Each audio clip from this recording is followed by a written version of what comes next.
పెద్ద ఛానల్లో ఒక ఒక 20 రోజుల నుండి ఒకటే కంటెంట్. ఆ కంటెంట్ ఏంటో తెలుసా? అగోరి.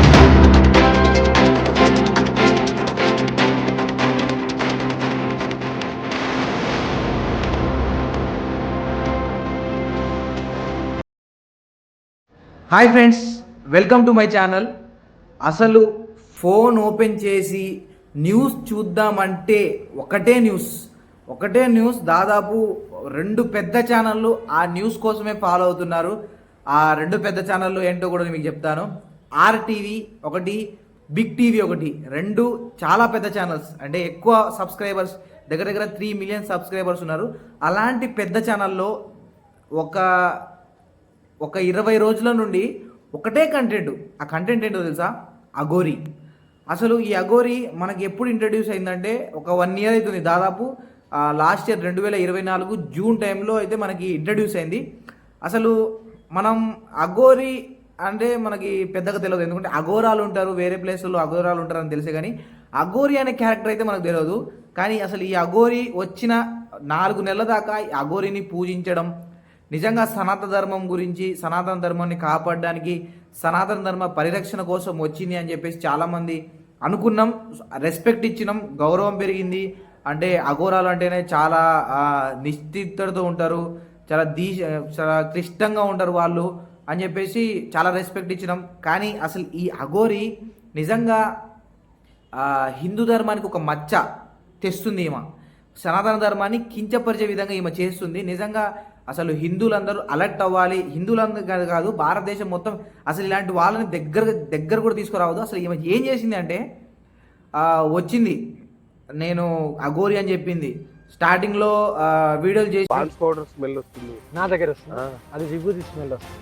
విభూతి అలాగే వస్తుంది. ఓకే ఓకే అయ్యో చూడండి, అయ్యో ఇదండి కింద చూసండి. అంటే చాలా మంది ఇంటర్వ్యూలు చేశారు, ఇంటర్వ్యూలో మాట్లాడింది నేను పచ్చి మాంసం తింటా అది ఇది అని. కానీ కొన్ని వీడియోస్ చూసిన తర్వాత రీసెంట్గా ఆ వర్షిణి అనే అమ్మాయిని ట్రాప్ చేయడం, ఆ వర్షిణి అనే అమ్మాయి వాళ్ళ ఇంట్లో ఉండి వాళ్ళని మందు తెమ్మని చెప్పడం, బీర్లు తెమ్మని చెప్పడం, వాళ్ళ బాటిల్స్ కూడా చూపిస్తున్నారు, మందు బాటిల్ కూడా చూపిస్తున్నారు. అంటే నిజంగా అఘోరి అంటే డైలీ మందు, beer bottle, daily beer, daily మందు, సిగరెట్లు, చికెన్ బిర్యానీ. మా ఇంట్లోకి ఒకసారి చికెన్ తెప్పించి మమ్మ చేత వండించుకుని తినేది. అఘోరాలు మందు తాగుతారా? వాళ్ళకి కామవాంఛ అసలు ఉండనే ఉండదు. అలాంటిది ఈ అమ్మాయి వాళ్ళ ఎవరైతే ఆ వర్షిని వాళ్ళ అన్నయ్యని సెక్స్కి రమ్మండం, కాండం ప్యాకెట్లు తెచ్చుకోమనడం. ఆ అబ్బాయి చెప్తున్నాడు కాండం ప్యాకెట్లు తెచ్చుకోమని చెప్పింది. కండం ప్యాకెట్లు కూడా తీసుకురమ్మంది మిమ్మల్ని అంది, నాతోనే అంది. కండం ప్యాకెట్స్ తీసుకురాను అమ్మ, నేను అలా కదమ్మా, నేను మాతాజీలో చూస్తున్నాను అంటేను నేను ఊరినే సరదాగా అన్నానమ్మా, నేనుతో అలాగా అని చెప్పను అంది. ఓకే, కాదు కదండి, అసలు అఘోరి నాగ సాధువు అనుకుంటున్నారా? జనరల్గా సాధువులు అంటే ఆ సెక్స్కి రూమ్కి రమ్మంది అని చెప్పేసి, ఇప్పుడు వర్షిని అనే అమ్మాయిని నేర్పిస్తా అని చెప్పేసి మత్తు ఏదో క్షుద్ర పూజలు చేసి ఆ అమ్మాయిని వశం చేసుకుందని చెప్పేసి ఆ అబ్బాయి అంటున్నాడు. నిజంగా వాళ్ళ ఫ్యామిలీ ఏడుస్తుంటే నాకైతే లిటరల్గా ఆ అమ్మాయి నవ్వుతుంది, ఆ అఘోరి నవ్వుతుంది, వాళ్ళిద్దరు కలిసి తిరుగుతుంటే ఆ పరువు అంతా బజార్కి ఇడ్చి వాళ్ళ నాన్న అయితే అసలు గుక్కపట్టి ఏడుస్తున్నాడు. వాళ్ళ అమ్మ అయితే రామ్మ వర్షిని అన్న కూడా అసలు కొద్ది కూడా నేను రాను అని చెప్తారు. నిజంగా మందులు కాకపోతే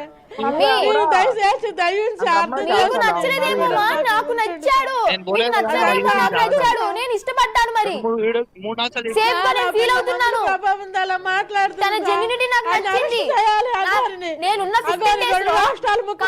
నేను విన్నపించుకున్నా, అరెస్ట్ చేయాలి. మమ్మీ వినండి. లేదు ఆడ తింటగా. అసలు మనందరం చూస్తూ ఎట్లా ఊరుకోగలుగుతున్నాం? అసలు రాజ్యాంగం ఇవన్నీ అసలు ఒక నిమిషానికి అసలు ఇవన్నీ పక్కన పెట్టి వాళ్ళని జుట్టు పట్టుకొని కొట్టాలని, ఆ అమ్మాయిని తీసుకొని వెళ్ళి వాళ్ళ పేరెంట్స్కి అప్పగించాలని ఉంది. కానీ అసలు మనం ఏం చేయలేము, ఎందుకంటే ఆ అమ్మాయి అడల్ట్ కనుక, 18 సంవత్సరాలు దాటినాయి కనుక, రాజ్యాంగం ప్రకారం ఆ అమ్మాయి ఇష్టం కనుక. కానీ నిజంగా పేరెంట్స్ అనేటోళ్ళు బాధపడతారు కదా, ఎందుకంటే పేరెంట్స్ అనే వాళ్ళు ఎందుకు బాధపడరు? అఘోరి ఆమె అమ్మాయి మొగ నుండి ఆడగా మారిన అమ్మాయి. ఇప్పుడు ఆ అమ్మాయి ఇంకొక అమ్మాయితో ఏం జరుగుతుంది? ఆ వర్షినికి అసలు అర్థం కావట్లేదు. ఆ వర్షిని ఏమైనా లెస్బియనా, లేకపోతే ఏది అసలు ఆ అమ్మాయి ఫేమ్ కోసం చేస్తుందా? ఈ ఆర్టీవీ వాళ్ళు పాటలు పాడండి, మీకు ఇష్టమైన హీరో ఎవరు, వ్యూస్ కోసం ఏదైనా చేస్తారా? అంటే కావాలని న్యూస్ ప్రచారం చేస్తారా? ప్రతి ఒక్కళ్ళు చూసేసి ఏం నేర్పిద్దామని, న్యూస్ నుండి ఏం చేద్దామని. ఇదంతా పక్కకు పెడితే రీసెంట్గా ఇప్పుడు ఇదంతా నడుస్తుంది, వర్షిని అఘోరి లవ్ ట్రాక్ నడుస్తుంది. దాంట్లో వాళ్ళ పేరెంట్స్ అందరూ రామ్మ ఇంటికి రామ్మ అన్న కూడా అమ్మాయి పట్టించుకోవట్లేదు. ఇదంతా నడుస్తుంటే దొంగ వేషాలకు వచ్చి మాకు మోసపోయిందండి. నా కూతురికి ఈరోజు మా కూతురు నెల రోజుల నుండి రోగిస్తున్నారని మా పాప ఒక కూతురు అటు ఇటు కానొచ్చి వెళ్ళిపోయిందండి. ఏ పిల్లైనా మాకు చూసి ఇష్టపడిద్దండి. వసీకరణ మళ్ళీ రాధిక కొత్త ఎంట్రీ. అసలు ఈమె ఎవరంటే నేను అఘోరి మొదటి భార్య అంటుంది. అంటే శ్రీనివాస్గా ఉన్నప్పుడు మొదటి భార్య అని అంటుంది. మరి భార్య నుంచుకొని ఏమైందో ఏమో ఈయన కట్ చేయించుకొని మధ్యలో దీంట్లో వేరే మతాలని, క్రిస్టియన్స్ని, ముస్లిమ్స్ని మిమ్మల్ని నరికి పడేస్తా అని అంటే వాళ్ళు కూడా కామెంట్ చేశారు. నువ్వు నరికించుకున్నంత ఈజీ కాదు అని చెప్పేసి వాళ్ళు కూడా కామెంట్ చేశారు. అసలు ఎందుకు ఇట్లా మత విద్వేషాలు రెచ్చగొడుతుంది? ఇట్లా ఒక అమ్మాయిని వాళ్ళ పేరెంట్స్ నుండి దూరం చేసింది. ఇంత చూస్తున్నా కూడా మనం ఏం రెస్పాండ్ కావట్లేదు. అసలు ఈ అఘోరి నిజంగా అఘోరి అయితే ఎంత రెస్పెక్ట్ ఇస్తామో, డబ్బులు ఇస్తాం. అసలు ఈమెకు డబ్బులు ఎక్కడి నుంచి వస్తానో అది అర్థం కావట్లేదు. ఇప్పుడు కారులో తిరుగుతుంది, ఐఫోన్ వాడుతుంది, మందు తాగుతుంది. అఘోరికి ఉన్న ఒక్క లక్షణం, నిజంగా అఘోరాలకు ఉన్న ఒక్క లక్షణం కూడా ఈమెకు లేదు. సనాతన ధర్మాన్ని, హిందూ ధర్మాన్ని కించపరచడానికి, అంటే కొంతమంది వేరే మతంలో కొంతమంది కామెడీ చేస్తారు కదా, అట్లా ఈమె హిందూ మతాన్ని కించపరచడానికి వీడియోలు.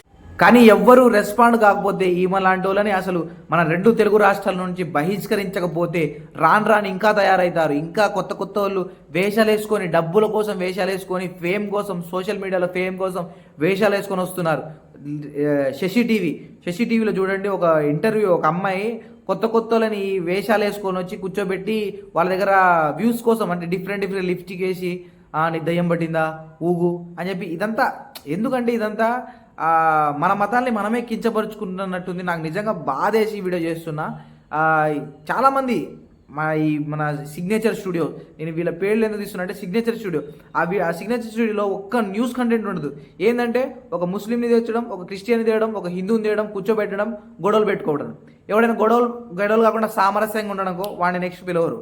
ఈ గొడవలు పెట్టడం, ఆ గొడవల నుంచి అది తీసుకుని ఇన్ఫ్లుయెన్స్ అయ్యి జనాల్ని రెచ్చగొట్టడం. వీళ్ళు కొట్టుకోరు, కానీ అక్కడ ఉన్న ఎవరైతే గ్రౌండ్ లెవెల్లో ఉన్న వాళ్ళు వీళ్ళు కొట్టుకుంటారు. ఖచ్చితంగా దీని మీద అసలు యాక్షన్ తీసుకోవాలి. ఒక కమిటీ పెట్టాలి. తెలంగాణ, ఆంధ్రలో కమిటీ పెట్టి ఎవరైనా ఏ మతమైనా కించపరిచేటట్టు ఉంది అంటే వాడిని బొక్కలు వేసి వాడిని సరి చేసి వాడిని ఇంకోసారి వీడియోలు చేయకుండా చేయాలి. ఎందుకంటే ఈ ఛానల్లో కూడా వార్నింగ్ ఇవ్వాలి. అసలు ఇదంతా వదిలేస్తే ఇంకా రాను వీళ్ళు రెచ్చగొట్టడం, ఒకడిని మించి ఒకడు మాట్లాడతారు. ఇప్పుడు జరుగుతుంది అదే. ఒక హిందూ పర్సన్ ముస్లిం క్రిస్టియన్స్ అనడం, వీళ్ళకేం లాస్ ఉండదు, కానీ అక్కడ ఎవరైతే గ్రౌండ్ లెవెల్లో ఉన్నారో వాళ్ళు కొట్టుకుంటారు. మతాలకు ఏం కాదు, ఎప్పుడు మతాలు లెక్కనే ఉంటాయి. మనం చచ్చిపోతాం, మనం పుడతాం, కానీ మతం లెక్కనే ఉంటుంది. మతం మనకంటే ముందు వచ్చింది, మనం పోయిన తర్వాత కూడా ఉంటుంది. కానీ ఇక్కడ మనుషులు కొట్టుకొని చచ్చిపోతారు. ఖచ్చితంగా దీని మీద రెస్పాండ్ అవ్వాలి, ఏదో ఒకటి ముందుకు సాగాలి. ఖచ్చితంగా ఇలాంటి వాళ్ళని అయితే ఎవరైనా సరే, ఈ అఘోరి అనే అమ్మాయి నాకు నిజంగా ఇప్పుడు ఒక మొదటి భార్య అంట, ఆమె రికార్డింగ్ లీక్ అవుతున్నాయి. అక్కడ వర్షిని, అక్కడ వాళ్ళ ఫ్యామిలీ ఏడవడం చూసి నాకు వీడియో చేయాలనిపించింది. అసలు నాకైతే ఇక చెప్పలేను. నేను అంత ఫీల్ అయిపోయాను, నేను అంత సాడ్ ఫీల్ అయిపోయాను. నిజంగా చాలా బాధ వేసింది. మీకు ఎలా అనిపించిందో కామెంట్ చేయండి.